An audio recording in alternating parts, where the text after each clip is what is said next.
మామిడాకు ప్రతి శుభకార్యంలోనూ నేను తప్పనిసరిగా ఉండాలి, అసలు నేను లేనిదే ఏ శుభకార్యము జరగదు అని గర్వంగా పలికింది మామిడాకు.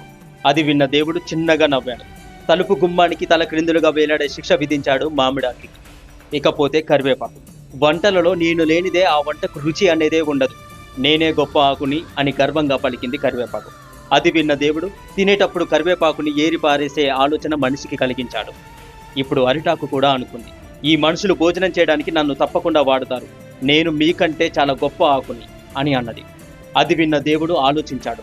అరిటాకులో తిన్న తర్వాత ఆ అరిటాకు బ్రతుకుని చెత్త కుప్పలో పడేటట్టు చేశాడు. తమలపాకు.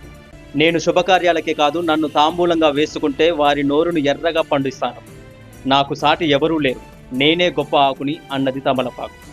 దేవుడు దాన్ని పొగరు అణచాలనుకున్నాడు. తమలపాకు నమిలి రసం మింగి ఆ తర్వాత బయటికి ఉమ్మేసేలా చేశాడు. చివరిగా తులసి ఆకు. నన్ను కూడా దేవుడి పూజలో వాడతారు, కానీ